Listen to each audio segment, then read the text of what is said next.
হারাম কর হারাম ভক্ষণ করে কিয়ামতের ময়দানে উঠবে, তাদের চেহারাটা বিকৃত হয়ে শুয়ারের সুরাত ধারণ করবে। আল্লাহ হারাম থেকে আমাদের সবাইকে বাঁচিয়ে থাকার তৌফিক দিয়ে দাও। যারা ঠকবাজি করবে তাদের চেহারা বান্দরের সুরাত হয়ে যাবে, যারা হিংসা হাসাদ করবে তাদের চেহারা কুকুরের সুরাত হয়ে যাবে, যারা জাকাত দিবে না জাকাতের মালগুলি পেটের মধ্যে বড় বড় সাপ হয়ে যাবে, সাপ দুই সোয়ালের মধ্যে শুধু আঘাত করতে থাকবে। আল্লাহ আমাদের সবাইকে ক্ষমা করিয়া দাও, আমাদের সবাইকে মাফ করিয়া দাও। নাফরমান বদমাশ বেঈমানের হাত পার মধ্যে জাহান্নামের শিকার লাগাইয়া টানতে টানতে জাহান্নামের মধ্যে নিক্ষেপ করবে। জনাব মুহাম্মদ রাসূলুল্লাহ সাল্লাল্লাহু আলাইহি ওয়াসাল্লাম সাহাবায়ে কেরাম রিদওয়ানুল্লাহি তাআলা আলাইহিম আজমাইনদেরকে নিয়ে বসা। হঠাৎ তিনি আওয়াজ পাইলেন। নবী আলাইহিস সালাতু ওয়াস সালাম প্রশ্ন করেন, হে আমার সাহাবারা, জানো কিসের আওয়াজ? সাহাবারা বললেন, আল্লাহ আল্লাহর রাসূলই ভালো জানেন। নবী আলাইহিস সালাতু ওয়াস সালাম বললেন, ৭০ বছর আগে জাহান্নামের উপর থেকে একটা পাথর নিক্ষেপ করা হয়েছিল। আজকে ৭০ বছর পরে সেই পাথর জাহান্নামের নিচে ঠেকছে, এই মাত্র তার আওয়াজ তোমরা পাইছো। যখনই জাহান্নামের উপর থেকে নাফরমানকে লাথি মারিয়া ফালাইয়া দেওয়া হবে, ৭০ বছর পর্যন্ত নাফরমান জাহান্নামের নিচে যাইতেই থাকবে, যাইতেই থাকবে, যাইতেই থাকবে। আল্লাহ তুই আমাদের সবাইকে মাফ করিয়া দাও। কিন্তু যদি মুসলমান হইয়া কবরে যাও, রওজাতুম মিন রিয়াজিল জান্নাহ, কবরটা জান্নাতের বাগিচা হইয়া যাবে। যত দূর তাকাবা তত দূর ফাঁকা হইয়া যাবে। জান্নাতের সাথে সুরাক হইয়া যাবে, রাস্তা হইয়া যাবে। জান্নাতের নাজ নিয়ে আমাদের গোটা কবরটা ভরিয়া যাবে। আল্লাহ তুমি কবুল করিয়া নাও। আমার মাওলা কিয়ামতের ময়দানে ডাকিয়া ডাকিয়া আরো সে নিচে জায়গা করিয়া দিবে। আল্লাহ তুমি কবুল করিয়া নাও। আমল নামার ডাইন হাতে পড়িয়া যাবে। আম্মা মান উতিয়া কিতাবাহু বিয়ামিনিহি ফায়াকুলু হা উমুকরাউ কিতাবিয়া ইন্নী যানানতু আন্নী মুলাকিন হিসাবিয়া ফাহুয়া ফি ঈশাতির রাদিয়া ফি জান্নাতিন আলিয়া কুতুফুহা দানিয়া কুলু ওয়াশরাবু হানিয়াম বিমা আসলাফতুম ফিল আইয়ামিল খালিয়া। আল্লাহ কবুল করিয়া নাও। চেহারাটা নূরের আলোকিত হয়ে যাবে। ডাইনে বামে চারিদিকে শুধু নূর আর নূর থাকবে। ফি উজুহিমিন নূর আলা মানাবিরিল লুলু ইয়াকবুতুহুমুন নাস লাইসু বিআনবিয়া ওয়ালা শুহাদা ক্বালাল আরাবিয়্যু হুল্লুহুম লানা না'রিফুহুম ক্বালা রাসূলুল্লাহ সাল্লাল্লাহু আলাইহি ওয়াসাল্লাম হুমুল মুতাহাব্বুনা ফিল্লাহি মিন কাবাইলি শাত্তা ওয়া বিলাদিন শাত্তা ইয়াস্তামিউনা আলা যিকরিল্লাহি ইয়াজকুরুনাহু। যারা জিকির আজকার করবে, আমার মাওলা পাক রব্বুল আলামিন সবার জাত সবুজ ইয়াকুতের পাথরের সিংহাসনের মধ্যে বসায়া দেবেন। আল্লাহ তুমি কবুল করিয়া নাও। আমার মাওলা পাক রব্বুল আলামিন জান্নাতের মধ্যে জান্নাতীদেরকে দাখিল করাবার পরে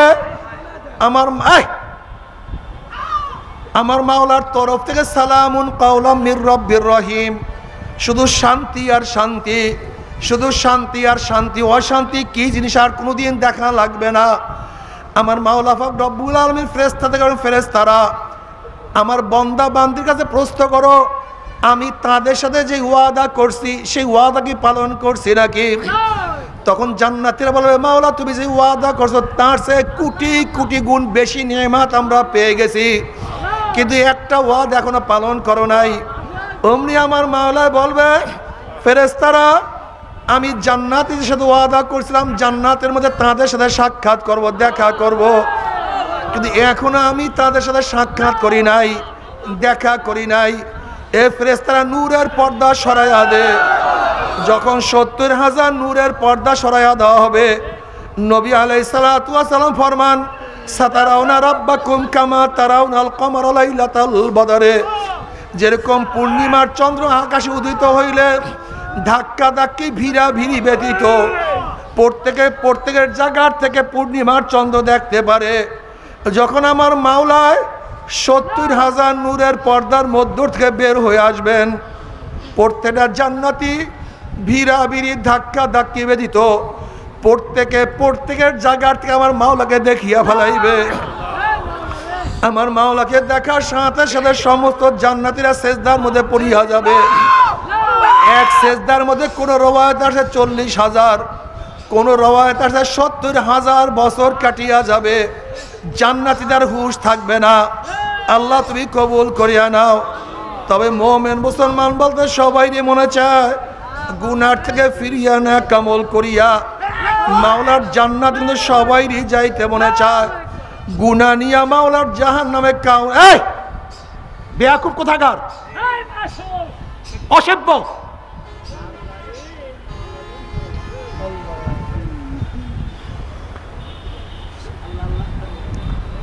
এক রওয়ায়াতে আসছে 40,000, অন্য রওয়ায়াতের মধ্যে আসছে 70,000।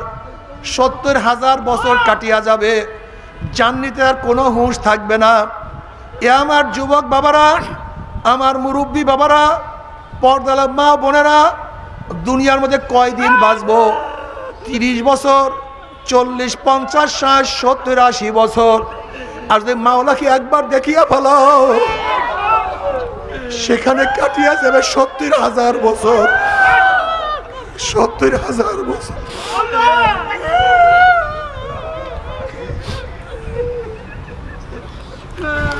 নবী আলাইহিস সালাতু ওয়াস সালাম ফরমান,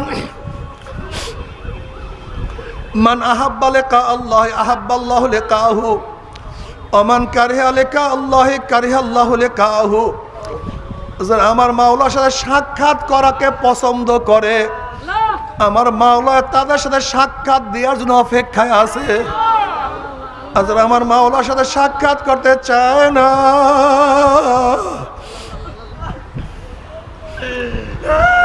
আমার মাওলা তাদের সাথে সাক্ষাৎ দিবে না। আল্লাহ আল্লাহ তোমাকে এক নজর দেখার তৌফিক দিয়া দাও।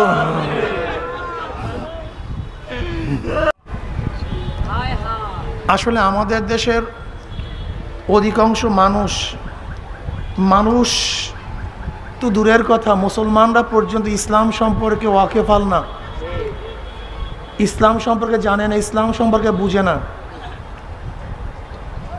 যারা জানি পরিপূর্ণ ইসলাম সম্পর্কে অনেকে জানি না।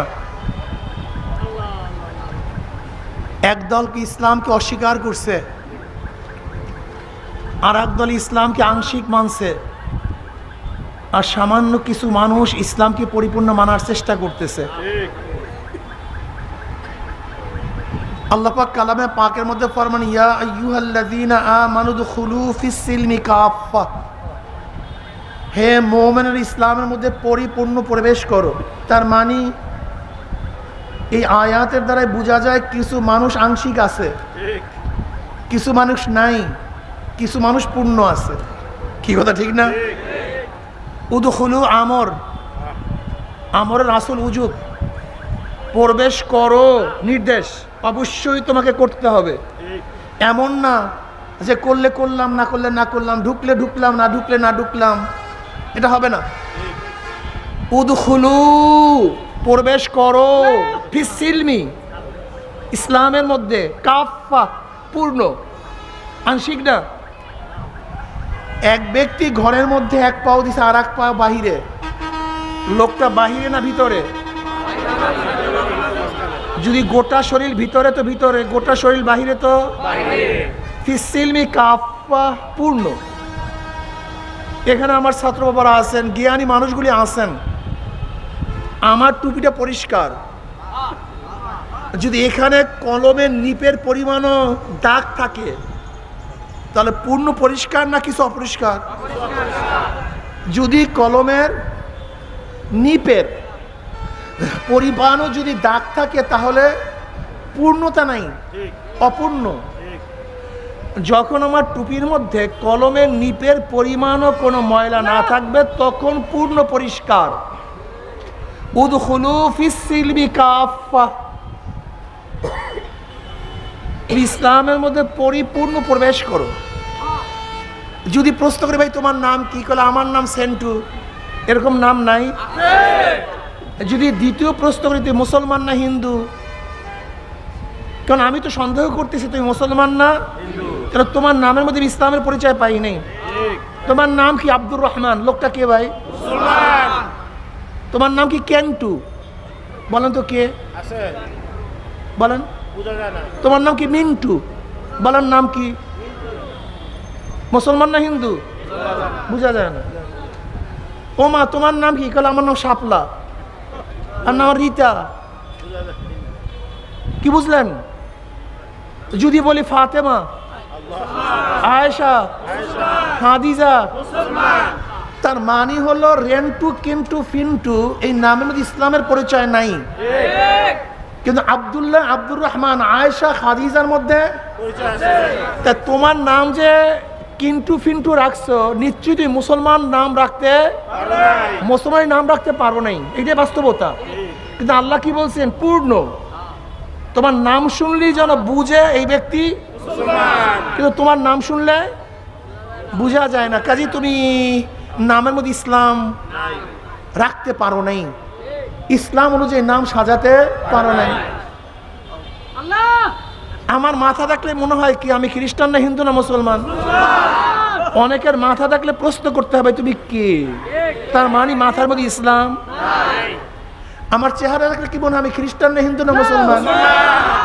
আমার অনেক বাবাদের চেহারা দেখলে প্রশ্ন করতে হয় তুমি খ্রিস্টান না হিন্দু না মুসলমান, তার মানে কথা বলেন চেহারার মধ্যে, পোশাকের মধ্যে, ঘরের মধ্যে, ব্যবসার মধ্যে, বন্ধুর মধ্যে, বাবার মধ্যে, মায়ের মধ্যে, দলের মধ্যে, নেতার মধ্যে, কামাইয়ের মধ্যে, খরচের মধ্যে, ইবাদতের মধ্যে।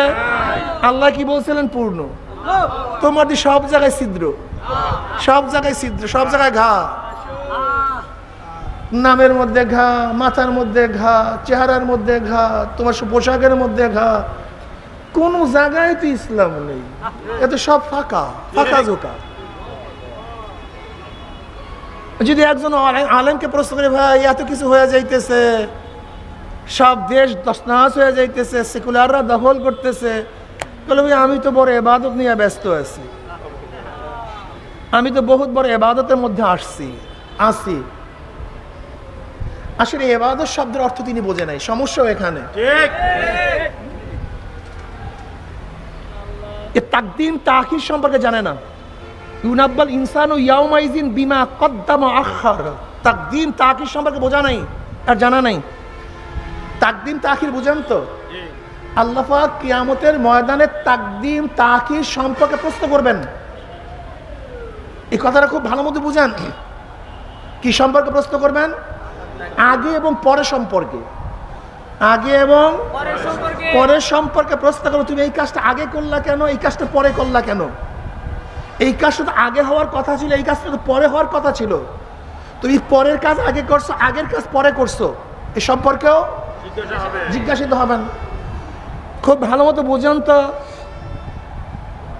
তাকদিম তাখির করার কারণে, আগে পিছিয়ে করার কারণে ফরজিয়াত নষ্ট হয়ে যায়, কাজটা বাতিল হয়ে যায়, কাজটা ধ্বংস হয়ে যায়। নামাজ কি ভাই? কি আপনার সন্দেহ আছে নাকি? একসাথে বলেন। নামাজের মধ্যে রুকু করা কি? নামাজের মধ্যে সাজদা করা কি? কিন্তু এক ব্যক্তি রুকুর আগে সাজদা করছে, সাজদার পরে রুকু করছে, নামাজ ঠিক আছে না? আলহামদুলিল্লাহ। কেন? দুইটা তো ফরজ।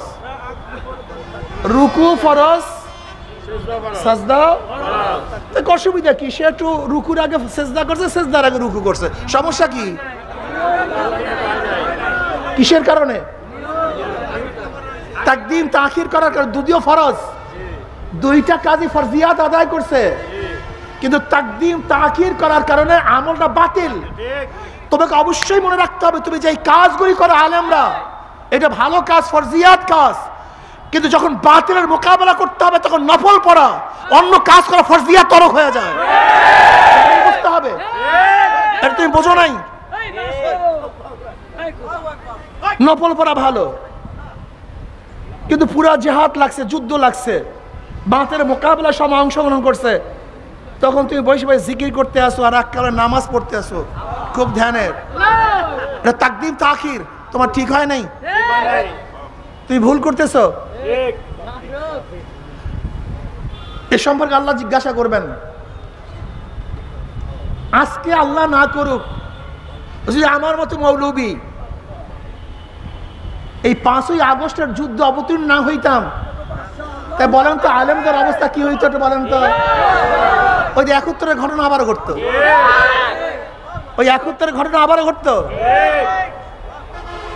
আবারও কয় বছর এই অপবাদের মধ্যে থাকতেন আল্লাহই ভালো জানেন, আল্লাহই ভালো জানেন। কেন বুঝবেন না? কেন বুঝবেন না? এতটুকু আকল কেন থাকবে না? আল্লাহ কি বলছিলেন? আফালা তাতাফাক্কারুন আফালা তাকিলুন আফালা তুবসিরুন ইয়া উলিল আলবাব ইয়া উলিল আবসার। তোরা কি চিন্তা করস না? তোরা কি দেখোস না? তোদেরকে জ্ঞান নাই, তোদেরকে মেধা নাই? আসলে আমাদের অবস্থা কি আমি জানি না। নবী আলাইহিস সালাম দুনিয়াতে আসছেন সমাজকে পরিবর্তন করার জন্য। আমার নবীর সমাজটা ছিল জাহিলি সমাজ, খুনের সমাজ, অপবাদের সমাজ, ধর্ষণের সমাজ, চুরির সমাজ, ডাকাতির সমাজ, লুচ্চামির সমাজ। হীন এমন কোনো অপকর্ম নাই যে অপকর্ম তারা করতেন না। কিন্তু জনাবে মুহাম্মদ রাসূলুল্লাহ সাল্লাল্লাহু আলাইহি ওয়াসাল্লাম আসার পরে সেই সমাজটাকে পরিবর্তন করে ফেলছেন। সেই অমানুষগুলি মানুষ হয়ে গেছে, সেই কালিযুক্ত মানুষগুলি স্বর্ণতুল্য হয়ে গেছে। হযরত দাহিয়াতুল কলবী রাদিয়াল্লাহু তাআলা আনহু নিজের একার হাতে নিজের ঔরজ্জা 70টা কন্যা সন্তানকে জাতা কবর দিয়েছেন। আপনি চিন্তা করতে পারবেন সমাজের অবস্থা কি ছিল। কিন্তু জনাবে মুহাম্মদ রাসূলুল্লাহ সাল্লাল্লাহু আলাইহি ওয়াসাল্লাম সোহবতে আসার পরে দাহিয়াতুল কলবীর মান এত উচ্চ পর্যায়ে চলে গেছে। জিবরাইল আলাইহিস সালাতু অধিকাংশ সময় দাহিয়াতুল কলবী রাদিয়াল্লাহু তাআলা আনহুর সূরাত ধরে দুনিয়াতে আসতেন। এর জন্য তো নবী দুনিয়াতে আসছেন। অথচ আমরা আজকে সমাজের ব্যাপারে কোনো খবর রাখি না, আমার যুবক বাবাদের খবর রাখি না। আজকে দেশের মধ্যে মদ, জুয়া, গাঁজা, ফেন্সিডিলে ভরে গেছে, ইয়াবায় তসনাস হয়ে গেছে। কিন্তু আমাদের ওলামায়ে কেরামের সেই চিন্তাও নাই। আজকে চাঁদা চলতেছে, আজকে জুলুম চলতেছে, অত্যাচার অবিচার চলতেছে। সেখানে শুধু কেন কলেজ ইউনিভার্সিটির ছাত্ররা বাধা দিবে, সেখানে মাদ্রাসার ছাত্ররা থাকবে না কেন? এরা আসবে না কেন? এই দায়িত্ব তাদের ছিল, এই কাজটা তো তাদের। এই সমাজকে পরিবর্তন করার দায়িত্ব তাদের, আলেমদের, তোলাবাদের। কেন আসছে না? কেন আসতে পারতেছে না? নিশ্চয়ই কোনো এক জায়গায় গলত আছে, নিশ্চয়ই কোনো এক জায়গায় ভুল আছে। আমার নবী আলাইহিস সালাতু ওয়াস সাহাবায়ে কেরাম রিদওয়ানুল্লাহ আজমাইন যেখানে যাইতেন সেই সমাজটাকে পরিবর্তন করতেন, যেই দেশে যাইতেন সেই দেশটাকে পরিবর্তন করতেন, যে এলাকায় যাইতেন সেই এলাকাটাকে পরিবর্তন করতেন। অথচ আমরা এলাকায় যাই, এলাকার কেউ আমাকে চিনি না। বহুত বড় বুজুর্গ আপনি, আমরা সাতার বুজুর্গ। যদি আপনি কম নিয়ে চিন্তা না করেন, জাতি নিয়ে চিন্তা না করেন, ফালাউলা নাফারা মিন কুল্লি ফিরকাতিন মিনহুম তাইফাতুন লিয়াতাফাক্কাহু ফিদ-দ্বীন ওয়া লিয়ুনযিরু কওমাহুম ইযা রাজাউ ইলাইহিম লাআল্লাহুম ইয়াহযারুন। যে এলাকার থেকে যাবেন, যে কওমের থেকে বের হবেন, সেই কওমে গিয়ে সেই কওমবাসীদেরকে হেদায়েত করবেন, রাহনুমাই করবেন, পথ দেখাবেন, মুক্ত করবেন, জাহিলি সমাজ থেকে ইসলামের মধ্যে নিয়ে আসবেন। এর জন্য তো এলেম শিক্ষাকরণ করার জন্য আসছেন।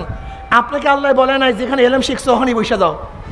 বলে ইউযিরু কওমাহু ইযা রাজাউ ইলাইহিম, কওমের কাছে যাও, কওমকে পথ প্রদর্শন করো, কওমকে ডাকো, কওমের সাথে মেলামেশা করো। অথচ তোমার সাথে কওমের কোনো পরিচয় নেই। তুই বড় আলেম, বহুত বড় মুহাদ্দিস। আজীব। জনাবে মুহাম্মদ রাসূলুল্লাহ সাল্লাল্লাহু আলাইহি ওয়াসাল্লাম হিলফুল ফুজুল কখন করছেন? হিলফুল ফুজুল কি নবুয়তের পরে করছেন? হ্যাঁ, এটা নবুয়তের আগের ঘটনা। কাদের কি করছেন? নবী আলাইহিস সালাতু ওয়াস সালামের নবুয়তের আগে কেউ কি মুসলমান ছিল? কেউ কি মুমিন ছিল? তো হিলফুল ফুজুল সংস্থাটা করছেন কাদেরকে নিয়ে? মুশরিকদেরকে নিয়ে, কাফেরদেরকে নিয়ে। কেন করছেন? কোন মুসলমানদের উপর জুলুম হয়েছে তার জন্য করেন নাই। এক গরিব ব্যক্তি সে মুশরিক, তার উপরে ওই এলাকার ধনীরা জুলুম করার কারণে সে দুঃখের কবিতা বর্ণনা করতেছিল, আবৃত্তি করতেছিল। এইটা দেখার পরে জনাব মুহাম্মদ রাসূলুল্লাহ সাল্লাল্লাহু আলাইহি ওয়াসাল্লাম ওই বেঈমানদেরকে, জালেমদেরকে প্রতিহত করার জন্য, গরিবকে সাহায্য করার জন্য তিনি হিলফুল ফুজুল করেছিলেন। আপনি কি মুসলিমের মধ্যে রওয়ায়াত দেখেন নাই? নবী আলাইহিস সালাতু বলেছেন, আজও আমার মনে চায় সেরকম হিলফুল ফুজুলের মতো কোনো সাহায্য সংস্থা যদি আসে, আমি তাদের সাথে এখনো কাজ করব। এইভাবে নবী আলাইহিস সালাতু ওয়াসসালাম কথা বলেছেন। আজকে আমাদের মধ্যে সে সমাজ বিপ্লবের চিন্তা আমাদের মধ্যে নাই, নীতি পরিবর্তন করে চিন্তা আমার মধ্যে নাই। এই কারণেই আজকে আলেম ওলামাদেরকে মানুষ শ্রদ্ধা সম্মান করে, কিন্তু নেতা হিসাবে গ্রহণ করে না। আল ইনসান আব্দুল এহসান, আল ইনসান আব্দুল এহসান, মানুষ এহসানের গোলাম, মানুষ এহসানের গোলাম। আপনি যাকে এহসান করবেন মানুষ এই এহসান ভুলতে পারে না। এর জন্য আমি তোলাবাদেরকে বলবো, ওলামাদেরকে বলবো, এই সমাজ গড়ার চিন্তা করতে হবে। গাঁজা মুক্ত, মদ মুক্ত, ইয়াবা মুক্ত, জুলুম মুক্ত, ধর্ষণ মুক্ত, ইফতিজিং মুক্ত একটা দেশ আমাদেরকে উপহার দিতে হবে ইনশাআল্লাহ। কি রাজি আছেন ইনশাআল্লাহ? প্রিয় ভাইয়ারা আমার, আসুন আমরা দেশকে গড়ার চেষ্টা করি, সুন্দর একটা দেশ গড়ব। ওয়ালা তালবিসুল হাক্কা বিল বাতিল, কিন্তু খবরদার হকের সাথে বাতিলকে মিশ্রণ করা যাবে। আজ কিন্তু হক বাতিলকে মিশ্রণ করার চক্রান্ত চলতেছে। ভালো ভালো কথা বলে হক এবং বাতিলকে মিশ্রণ করার যে চক্রান্ত চলতেছে, সতর্ক থাকতে হবে। কি থাকতে হবে? যাআল হক ওয়া যাহাকাল বাতিল ইন্নাল বাতিলা কানা যাহুকা। যদি ইনশাআল্লাহ হক নিয়ে সামনে বাড়তে পারি, তাহলে ইনশাআল্লাহ অবশ্যই হক বিজয় হবেই হবে, হবেই হবে ইনশাআল্লাহ। হককে কেউ বাধা দিয়ে আটকিয়ে রাখতে পারবে? কি রাজি আছেন ইনশাআল্লাহ? উদখুলু ফিস সিলমি কাফা, পরিপূর্ণ পরিপূর্ণ ইসলামের মধ্যে প্রবেশ করতে হবে, আংশিক না, আংশিক না, আংশিক না। আল্লাহ পাক কালামে পাকের মধ্যে ফরমান, ওয়ালা তামুতুন্না ইল্লা ওয়া আনতুম মুসলিমুন। খবরদার মুসলমান না হইয়া কেউ মরবা না। এক জায়গায় বলছেন উদখুলু ফিস সিলমি কাফা, পরিপূর্ণ ইসলামের মধ্যে প্রবেশ করো। অন্য জায়গায় ওয়ালা তামুতুন্না ইল্লা ওয়া আনতুম মুসলিমুন, খবরদার মুসলমান না হইয়া কেউ মরবা না। যদি মুসলমান না হইয়া কেউ মারা যাও, মৌয়াত ইমানের সাথে হবে না, কবরের মধ্যে নাজাত পাবা না, আযাব শুরু হয়ে যাবে। জনাবে মুহাম্মদ রাসূলুল্লাহ সাল্লাল্লাহু আলাইহি ওয়াসাল্লাম ফরমান, কোন নাফরমানের কবরের দুই পাশের মাটি এত জোরে চাপ মারবে, চাপের চড়ে এক পাঁজরের হাড্ডি আর এক পাঁজরে লাগাইয়া ফলাইবা, আল্লাহ মাফ করিয়া দাও। যদি মুসলমান না হইয়া কিয়ামতের ময়দানে উঠো, আরশের নিচে জায়গা পাবা না, সূর্যের গরমের নিচে অবস্থান করতে হবে, আল্লাহ মাফ করিয়া দাও। রওয়ায়াতের মধ্যে আসছে, সূর্যের গরমে নাফরমান ঘামাইতে ঘামাইতে ঘামাইতে ঘামাইতে কাউর ঘাম হাঁটু পরিমাণের হয়ে যাবে, কাউর ঘাম মাজা পরিমাণ হবে, কেউ ঘামের মধ্যে সাঁতরাইতে থাকবে। আল্লাহ আমাদের সবাইকে মাফ করিয়া দাও, সবাইকে ক্ষমা করিয়া দাও। কিয়ামতের ময়দানে যদি মুসলমান না হয়ে ওঠো, ইউরাফুল মুজরিমুনা বিসীমাহুম ফায়ুখাযু বিন-নাওয়াসি ওয়াল আকদাম। যেরকম বিজ্ঞ ডাক্তারের কাছে রোগী যাওয়ার সাথে সাথে ডাক্তার রোগীর চেহারা দেখলেই বলতে পারে কোন রোগের জান রোগীর মধ্যে ঢুকছে। যদি কিয়ামতের ময়দানে গুনাহ মাফ না করে ওঠো, ফেরেশতারা নাফরমানদের চেহারা দেখলেই বুঝতে পারবে কোন ধরনের গুনাহ করিয়া নাফরমান কিয়ামতের ময়দানে উঠছে। যারা বেনমাজি নামাজ পড়বে না, তাদের চেহারাটা কিয়ামতের ময়দানে আলকাত্তার মতো কালো হয়ে যাবে। এ বেনমাজি বাবারা, তুমি খেয়াল করিয়া দেখো, আজকে দুনিয়ার মধ্যে তোমার চেহারা যতই সুন্দর হোক না কেন, এ আমার মা বোনেরা, তোমার চেহারা যতই আকর্ষণীয় হোক না কেন, যদি নামাজ না পড়িয়া কিয়ামতের ময়দানে উঠো, তোমার চেহারা একেবারে কালো কুৎসিত হয়ে যাবে। আল্লাহ আমাদের সবাইকে নামাজ পড়ার তৌফিক দিয়া দাও। যারা তবে মুমিন মুসলমান বলতে সবাই মনে চায় গুনার থেকে ফিরিয়া না কামল করিয়া মাওলার জান্নাত কিন্তু সবাইরই যাইতে মনে চায়। গুনাহ নিয়া মাওলার জাহান্নামে কাউরি কিন্তু যাইতে মনে চায় না। কিন্তু কেনই বা আমরা নেক আমল করতে পারি না, কেনই বা গুনার কাম ছাড়তে পারি না? এর মূল কারণ হলো আপনার এবং আমার পিছনে নফস এবং শয়তান লাগিয়া রয়েছে। এই নফস এবং শয়তান থেকে ফেরার জন্য যে কোনো একজন হক্কানি আল্লাহর ওলির হাতে হাত দিতে হবে রে বাবা। খবরদার, বর্তমান জমানায় পীর মুরিদের নামে ভেজাল, ব্যবসা, দলাদলি, হিংসা, হাসাদে প্রবৃত্ত হয়ে গেছে। সমস্ত আল্লাহর ওলির একমত, যেই পীরের 5 জন মুরিদের মধ্যে কমপক্ষে 3 জনকে দেখবেন আলহামদুলিল্লাহ সুন্নাত মাহফিক আমল আকলাক মজবুত হয়ে যাইতে আছে, গুনার কাম ছাড়তে আছে, নেকের আমল ধরতে আছে, কলব নরম হইয়া চোখে পানি আসতে আছে। বৃক্ষতর নাম কি, ফলে পরিচয়। আমি চরমোনাই বুঝি না, চরমোনার দাওয়াত, প্রশংসা, প্রচার প্রসার করার জন্য আসি নাই বাবা। চরমোনাই যাওয়ার তোমার কোনো দরকার নাই, কোনো দরকার নাই, কোনো দরকার নাই। তুমি যার কাছে গিয়া পারো গুনার কাম ছাড়ো, নেকের আমল ধরো, কলব নরম করিয়া চোখে পানি নিয়া মাওলার কবরে যাইও। যেরকম দুনিয়ার ঘরে আগুন লাগলে পানি ছাড়া নিভানো যায় না, ঠিক তদ্রূপ তোমার এবং আমার গুনার দ্বারা যে জাহান্নামের আগুন জ্বলিয়া রইছে, চোখের পানিও ছাড়া কিন্তু জাহান্নামের আগুন নিভানো সম্ভব না। কাজে আমার জন্য দোয়া চাই, আমিও দোয়া করি, সবাই সবার জন্য প্রাণ খুলিয়া দোয়া করো, যেন কিয়ামতের ময়দানে গলাগলি বাঁধিয়া মাওলা একসাথে জান্নাতে যাওয়ার তৌফিক দিয়া দেয়। আল্লাহুম্মা আমিন।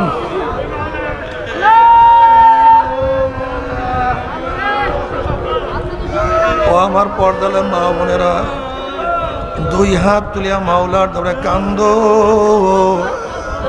আর মাওলার কাছে মাপ চাও।